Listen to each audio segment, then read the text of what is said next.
are on Thursday, May 20th, 2021 at 12 noon in the Commission Chambers of 340 North 11th Street, Las Vegas, Nevada. It's a beautiful day outside, and again, thank you for being here.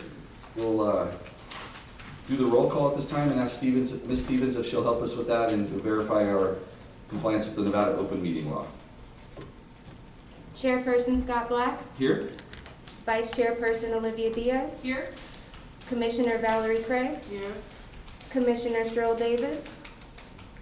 Commissioner Sharon Davis. Here. Commissioner William McCurdy. Here. Commissioner Tick Segerblom. Here. Commissioner Dan Shaw. Commissioner Lushana Turner. Here. A quorum is present and we are in compliance with the Nevada open meeting law. Wonderful. Thank you so much, Ms. Stevens. At this time, if you will all be so kind as to stand and join me in the Pledge of Allegiance.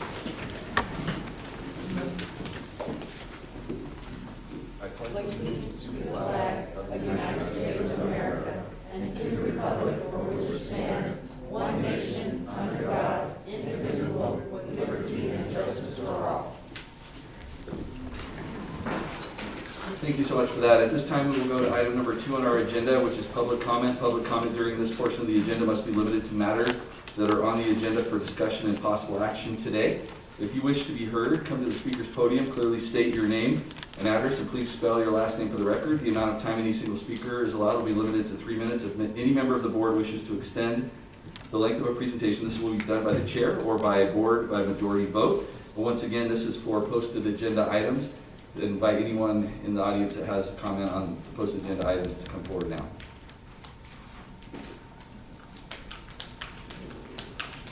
And when you come, if you'll state the agenda item so that way we can refer to that in our agenda. Good morning, afternoon. My name is Annette Walker. Ms. Walker. Yes, I'm coming, and I'm going to speak.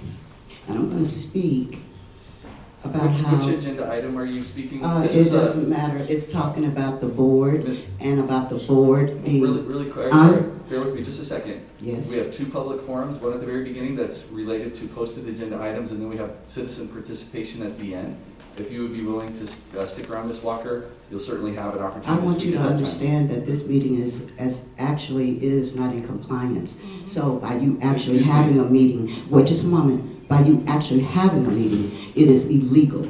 And I demand President Biden, Vice President Kamala Harris, along with HUD, Ms. Marsha Fudd, and the Department of Justice, our 4 of them come here and put handcuffs on you people for breaking the law using taxpayers' dollars to do so. Please, thank you so much. We'll love to hear I will be here at the end, and I'm not going to stop until handcuffs are on each person who has been a part of this wrongful conspiracy that have wrongfully evicted me from my home, even threw out all of my possessions. They even threw out my great-grandfather's family Bible from the 1800s and perjured themselves on the witness stand, and I wanted to be understood. I've been breathing black mold for 3 years, and you did nothing, but you threw me into the streets.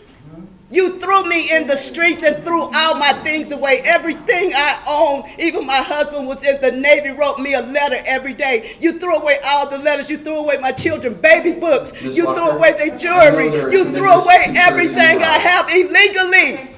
And I will not stop. I will not stop until everybody is arrested and put in prison and do not come out. Because you're only up here for a name, you're only up here for a title, you're only up here for... No, you don't have to ask nobody nothing. The security need to come and get you. He need to come and get you. You are not in compliance, sir. Thank you so much. Thank you. Okay. Any other individuals that would like to speak on posted agenda items at this time? Again, there will be an open citizen participation at the end for non-agenda related items. Okay, Hi, Ms. so, Carpenter. hi, how are you? Good, how are you? So, in December, your seat was up, That's right. and you was supposed to, you guys wanted to rewrite the bylaws for Okay, you to hold on be a chair. second. I'm just That's not on the asking because agenda. it's not I'm a proper sorry. forum. No, that is something that can certainly be discussed. It can be agendized. The board knows exactly what the bylaws are, when we're in compliance or not. At this point, that's not a posted agenda item, but I'm happy to discuss it. You can bring it up at the citizen participation. Taxpayer dollars. and you are breaking the law. Okay, thank you. Any others that would like to speak again on posted agenda items that we're here to You know what, discuss for and- possible action? Yes. Anything you're doing is The illegal. one on the agenda was April 26th. Is that the stuff we're talking about, or are we talking about today's? If you have an agenda item that you're concerned about, that you would like to make a public comment, here's your time, now's your time. If you'll just state the agenda item and let us know your thoughts. If you don't, then there Hey, your is a... nonprofit isn't even, the business license isn't even good. Okay, thank you. Right. Any other individuals that would like to speak on posted agenda items? Seeing none, we'll close the public comment and go to item number 3. And my apologies, ladies and gentlemen, for the outburst and to my fellow colleagues You on need the to board. apologize Item to number the 3, residents. How you approval. are violating their rights. Okay. How you are breaking the law. Ms. Walker, That's what you need to Ms. Walker, apologize to. Ms. Walker, I called you and called you and Ms. called you and Walker? called you, emailed, and you never called me back. Ms. You have Walker? never answered my phone call. You have some tremendous So how do you think that concerns. I'm supposed to talk to you nicely, Okay. and you are throwing me into the streets and everything Ms. that Walker, I didn't throw you anywhere. Yes, I did not you touch did. any of your Yes, you did. belongings. Yes, We're having a you public did. meeting and I'm gonna Yes, ask you. you did. It was Okay, you. okay. I don't think so. Thank You're you. supposed to be what? Okay. Item number 3, approval of the minutes of the regular meeting of the April 15th, You're nothing less 2021 than a special terrorist. meeting. I'm sorry, special meeting on April 26th, 2021. I'll entertain a motion for the approval of the minutes. So move, Mr. I'm Chair. not gonna stop Thank until I you. get the president. Is there a second? And Lord down here, and they We have a put handcuffs motion on the all floor of you. by Vice Chair Diaz and a second by Commissioner Craig. All in favor, say aye. Aye. Any opposed? That passes. Thank you. Item number 4, approval of the agenda with the inclusion of any emergency items and deletion of any items. There's one item in our agenda that we will be removing per the request of our interim executive director, Mr. John Gressley. That would be item number 11, recess to closed session. So with the removal of that item, I would entertain a motion to approve the agenda as amended. We have a motion by I'll Commissioner second. Segerbloom and a second by Vice Chair Diaz. All in favor, say aye. Aye. Aye. Any in opposition? Thank you so much. Now we'll go to section 2 of our agenda, consent agenda, which consists of items number 5 and 6. Are there any comments or questions from the board on the consent agenda? If not, I'll entertain a motion. Second? We have a motion by Commissioner Segerbloom, a second by Vice Chair Diaz. All in favor, say aye. Aye. Any in opposition? Thank you. Hearing none, that passes. Section 3, Commissioner Interim Executive Director recognitions. Item number 7 is the acknowledgement of our departed. I'll turn the time over to Mr. John Gressley. Yes, Commissioners, it's my duty to report to you that in the past month, since our last meeting, we lost 4 of our residents to be acknowledged today. Avon Hill from Ava Garcia Mendoza Plaza, Joe Marquez from Robert Gordon Plaza, Tony Robinson from Marion Bennett Plaza, and Willie Shaw from Harry Levy Gardens. Thank you, Mr. Gressley. If you will all join me with a moment of silence for these 4 individuals that we've lost.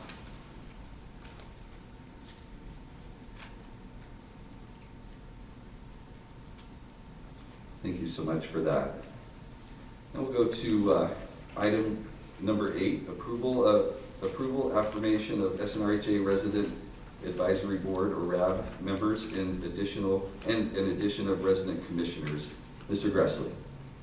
Yes, Commissioners, we are about to begin the annual process of preparing our annual plan. Part of that process includes the consideration of the formation of a resident advisory board made up, in this case, principally of the presidents of the various tenant associations that we have nominated to be on the RAB this year.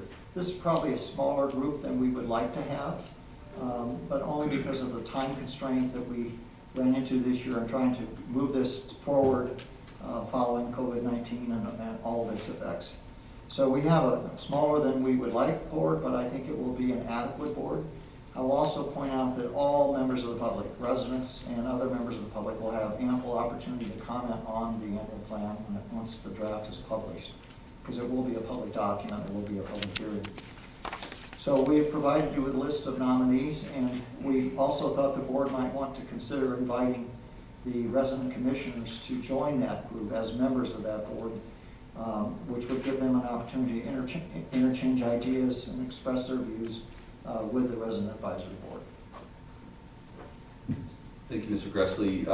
Before we turn over to the board, is there anyone in the audience who would like to speak regarding this item? I'll close the public forum and turn it over to the board. Mr. Gressley, I do have a question about what is the time commitment that will be required so our resident commissioners, the public, and the folks that we're entertaining being part of the RAB board know the duties and responsibilities that come with being on this?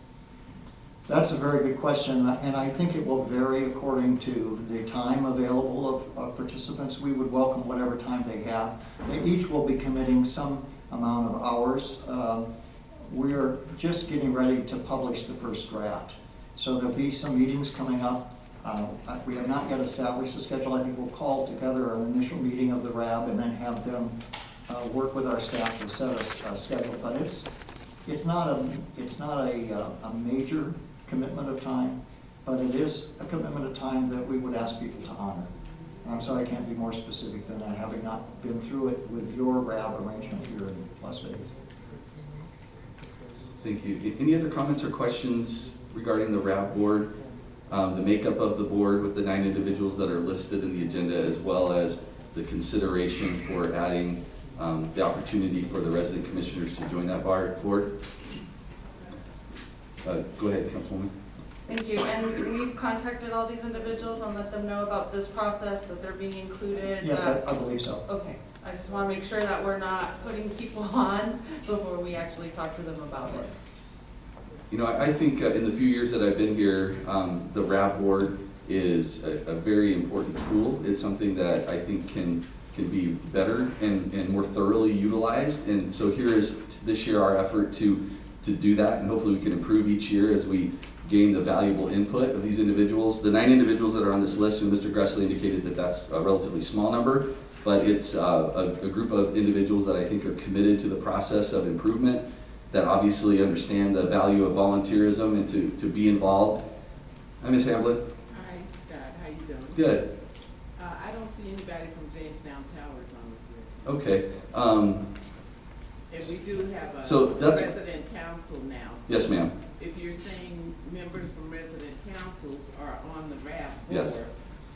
Jamestown is not represented. Okay, so what I would ask Mr. Gressley at this point is, if we vote on and affirm and reaffirm this makeup of the RAB board with the potential inclusion of resident commissioners, is it possible to add an individual after the fact? Is it an open? Yeah, I think we can, Okay. and what we would do is bring it back to be formally adopted by the board at the June meeting, but we could start having their participation. Okay, so we'll make certain, and thank you for that, Ms. Hamlin. I have a question. So on the draft or the annual? Okay, hold on one second. If you want to come forward, this is an important discussion, so it will kind of reopen the public comment aspect. So I went to the 2021 through 2025 fiscal year, whatever plan.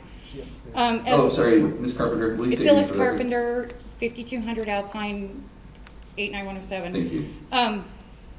On the resident or on the public comment, it's got Frank Stafford's. It's got 4 signatures. Frank Stafford's one of them. I didn't recognize the other ones, but that's who you guys put as the public comment on this year's, and that was in January, and there was no public comment.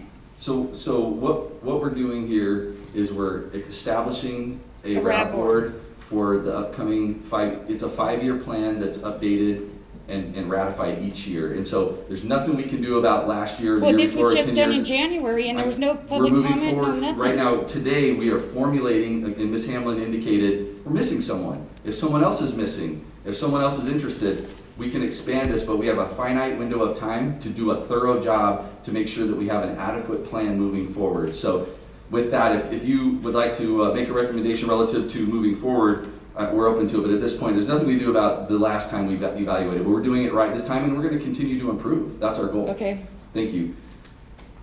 Okay, any other comments by the board? I would like to hear from a resident commissioner. We have 2 new ones. We have some seasoned ones. Are you interested, or do you see value in adding resident commissioners as an opportunity to serve on the RAB board? Any thoughts? Yes, Commissioner. Ms. Turner? Luciana Turner.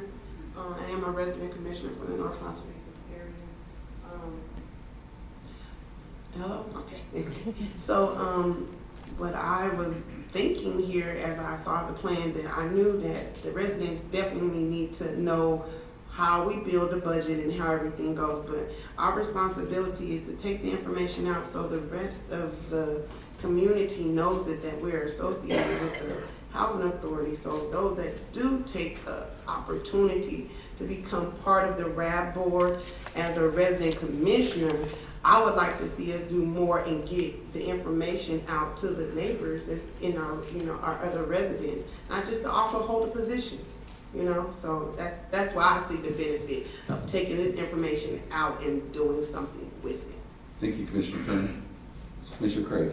Commissioner Craig, I read, I'm sorry, Commissioner Valerie Craig, I was just reading it and I had some questions about it and I was quite interested in it. The first thing I thought was, I really don't know who these people are. But the thing about it is, because of my position, I would like to be effective, to be on it, to learn about it, because it shouldn't just be limited to a few people, so I consider it a privilege. Okay, thank you And for that. thank you for that wonderful point, because I was thinking it too. Thank you for that comment.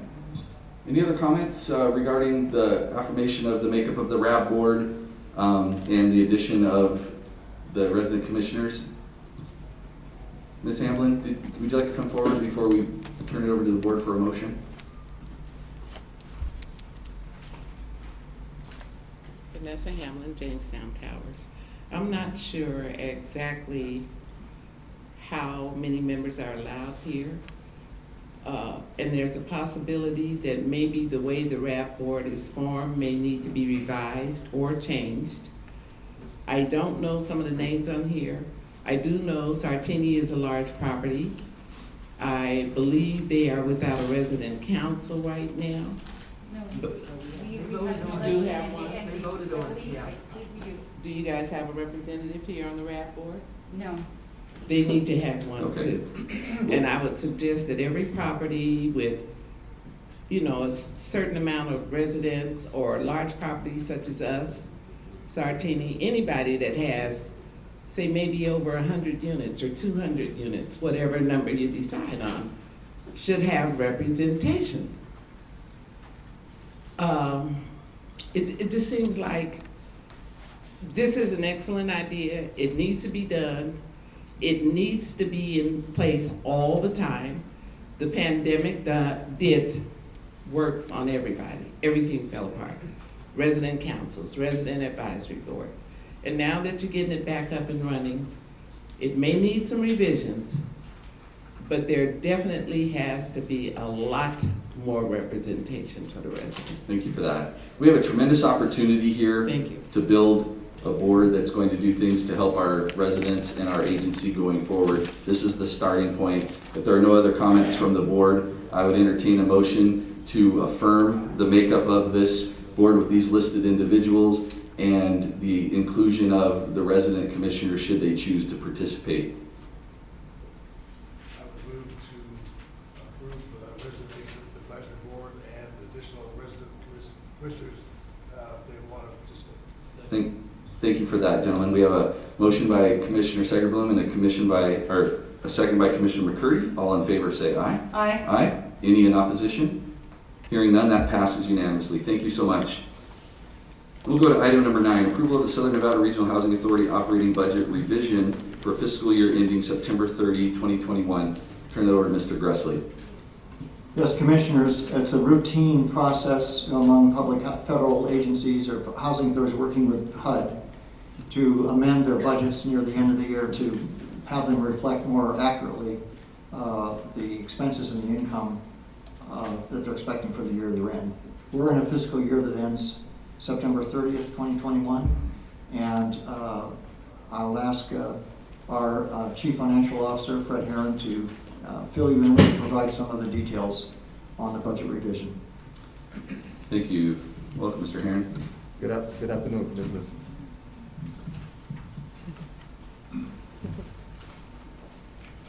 Thank you guys for allowing me to do a brief presentation on the fiscal year revised budget 2021.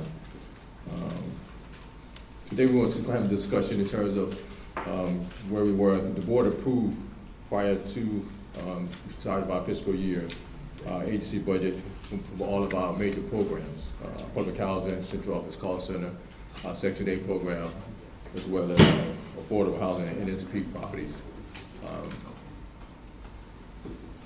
Sorry, we're just having difficulty connecting Commissioner Cheryl Davis, so sorry for the interruption. That's okay. Total amount that was approved in the beginning of the year was $562,000. Our revised draft budget, we anticipate on having that approved by you guys, $961,476. Some of the major increases is in the Section 8 program. The Section 8 program increased from $89,000 to $806,000, a variance of about $716,000.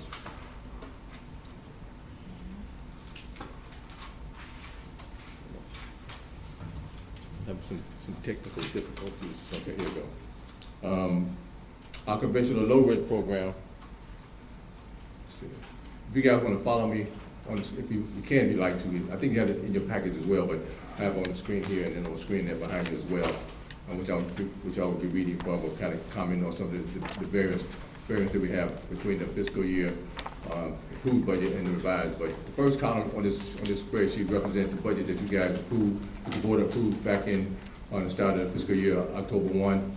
The second column represents the revised budget that we're bringing to your today for approval, and then we're showing the variance from the two different columns. I'm gonna kind of just touch on some of the major issues or the major changes in our operating budget. As you see, our operating, let's go back here.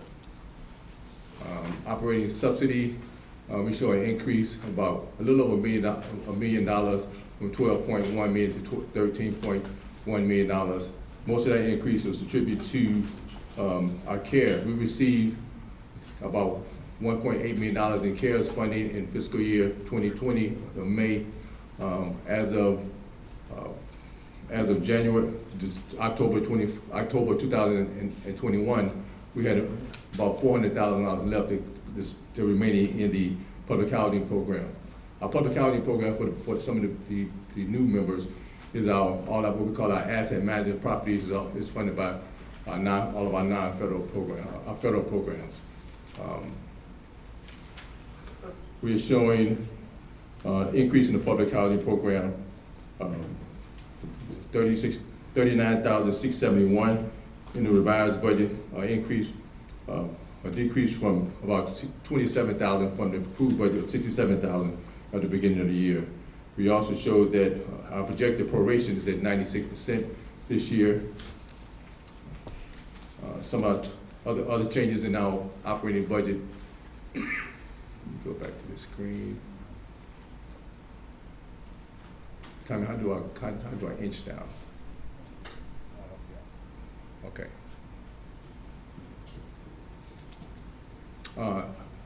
Other administrative expenditures. Total administrative expenditures, we had a change of $123,000. Most of those changes attribute to an increase in salaries and benefits, and we also had a $68,000 increase in frontline expenditures. In tenant services, we show a decrease of $24,372. Most of that was attributed to the changes. We had a long-time employee who had retired in the resident service program, and so we was able to replace that position with a lesser funded position.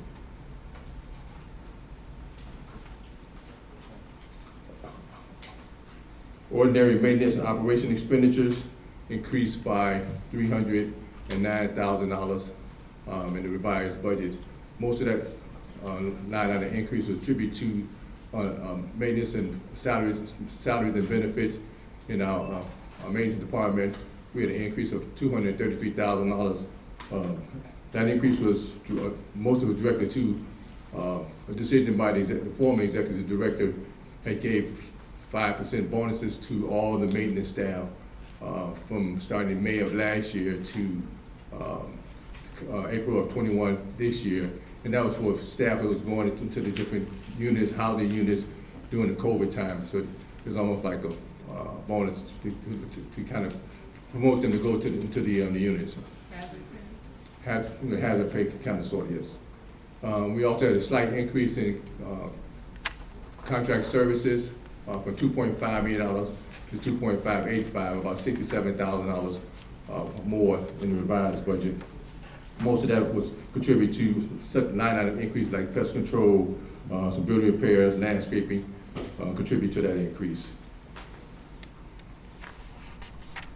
Our extraordinary expenditures increased from zero that was an approved budget, but we also increased it by $772,000 in the revised budget. That increase consists of approximately $52,000 in lighting upgrades for AMP 406 and 404, $137,000 emergency cleanup overflow at the Simmons Manor pump station, $103,000 for the chiller at James Down, and $35,000 for new playground equipment at Sartini, AMP 408 and 407.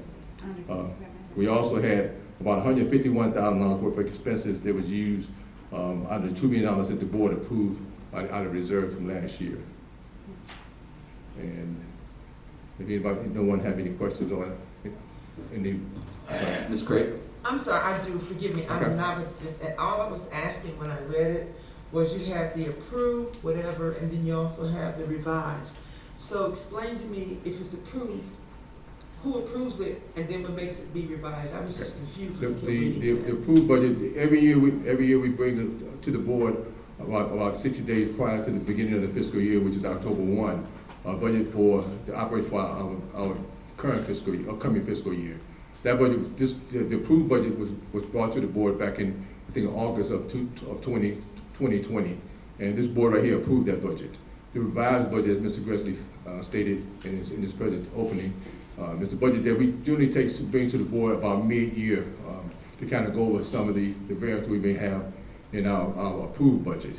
Sometimes one thing that we kind of take a look at specifically is HUD never funds our agency prior to the fiscal year. So we don't receive our funding until once we actually begin our fiscal year, and then we kind of get a approval amount around March or April. So we look at what we have actually budgeted in the initial budget, and then we kind of make some changes in the revenue section. But we also talk with the managers and at all the different sites. And so as we go through the year, they may have some different things they may want to do at the property that wasn't included in the operating budget, so they add those things in the revised budget. And then we bring up this budget right here today back to you guys for approval. Okay, I have a question. I think I understand what you're saying. I'm sorry, because I sort of That's pay okay. attention to numbers, and numbers matter. And so for an example, like you have like maybe a budget that was $67,618 that was approved. Correct. And then you have down here the fiscal year 2021, the revised draft budget, and it's $39,671. So my question is, so the revised budget was in addition to what is to the approved budget? The revised budget is going to replace the approved budget. Really? Yes. So It's a real common practice within organizations. So when we do the budgeting process, it's a scientific approach and an analysis really to make a prediction of what may happen and what resources we have available to allocate to that. And mid-year, like within the city of North Las Vegas or other organizations, we'll have a mid-year augmentation or a revision where we get more revenue, we have more expenses based on things that are unforeseen. And so it's really customary for us we do our very, very best to have an accurate budget outlay for the coming year, so we know exactly what our intents are in terms of revenue and expenditures, and then we review it. Our finance team is always monitoring the expenditures and revenues relative to the budget to see, and monthly we'll see, are we ahead, are we behind in either category, and then during the year we will have this formal discussion and a formal ratification of the changes that need to be made. So this is a very, very common practice that we can take absolutely a deeper dive in. It kind of made my head hurt too when I first got here. So I have another question about the we. I'm sorry? I have another question about the we. So who are the individuals that are inculcated to come to that conclusion, to get the numbers? Is it just the finance department? No. Or all the departments together, or how do they get those figures? That's a good question. Actually, prior to the start of the development of any of our budgets, the finance department provides schedules to all the property managers, all the directors of each of the departments for their input. And we give them a schedule that shows how much money was spent in last year. We also project out what we anticipate spending this year, and then use that as a tool to determine what they may need for the upcoming year. And they also may add some items that they want to do some particular things like roof repairs or some major repairs. They would include those into the budget. So all the housing managers, directors participate in the budget. So it's an agency-wide effort. The finance department just gathered information and presented.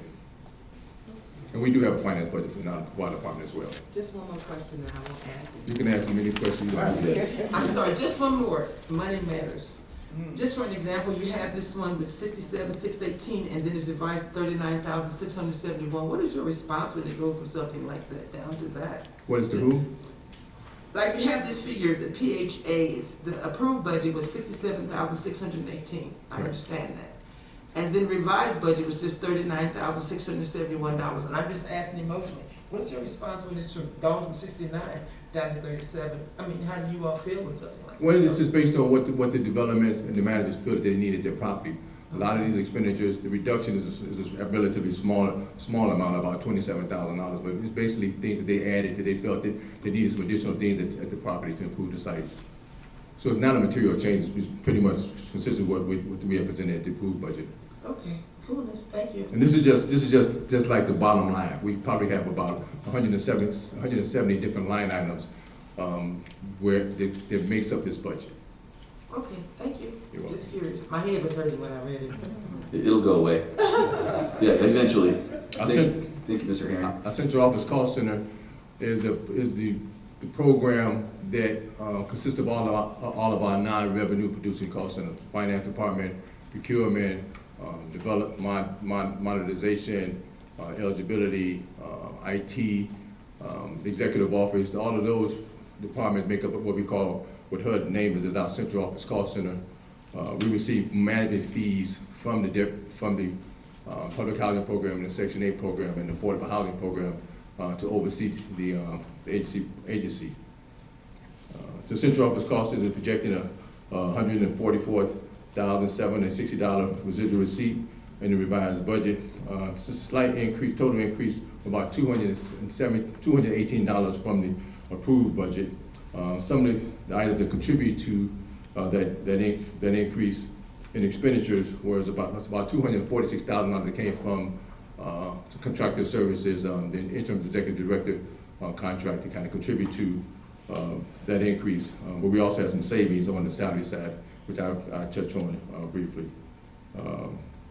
Administrative salaries and benefits, we projected a $5.3 million in the original budget, a decrease of about $155,000 in salaries and benefits. Those savings in salaries and benefits were attributed to the executive director and the chief operating office vacant positions. So we did have some savings from those two positions, which is going to use to offset some of the costs in the contracted services.